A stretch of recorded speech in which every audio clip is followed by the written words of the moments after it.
ಸಾಮಾಜಿಕ ಮತ್ತು ಶೈಕ್ಷಣಿಕ ಸಮೀಕ್ಷೆ ನಡೀತಾ ಇದೆ.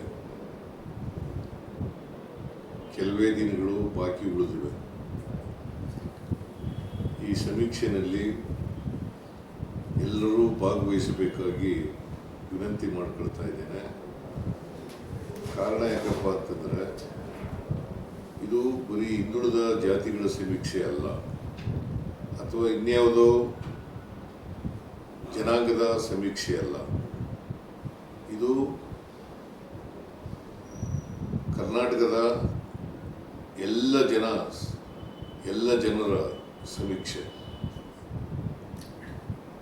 ಸುಮಾರು ಕರ್ನಾಟಕದ ಜನಸಂಖ್ಯೆ 7 ಕೋಟಿ ಜನಸಂಖ್ಯೆ ಇದೆ.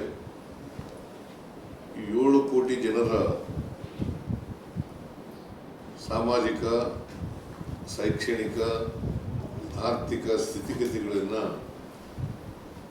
ಸರ್ಕಾರಕ್ಕೆ ಮಾಹಿತಿ ಇದ್ದರೆ ಮುಂದಿನ ಕಾರ್ಯಕ್ರಮಗಳನ್ನು ಸರ್ಕಾರ ಮಾಡುವಾಗ ಅವುಗಳನ್ನು ಗಣನೆಗೆ ತಗೊಂಡು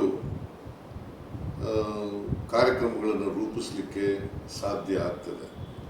ಆ ಕಾರಣದಿಂದ ತಪ್ಪದೇನೆ ಎಲ್ಲ ಜನರು ಕೂಡ ಇದರಲ್ಲಿ ಭಾಗವಹಿಸಬೇಕು ಅಂತೇಳಿ ನಾನು ಕಳಕಳಿಯಿಂದ ಮನವಿಯನ್ನು ಮಾಡ್ತೇನೆ.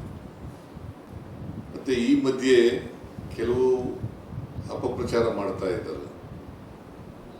ಅವರ ಮಾತುಗಳಿಗೆ ಕಿವಿ ಕೊಡಬೇಡಿ ಅಂತಕ್ಕಂಥ ಮಾತುಗಳನ್ನು ಕೂಡ ತಮಗೆ ತಿಳಿಸಲಿಕ್ಕೆ ಬಯಸ್ತಾ ಇದ್ದಾರೆ.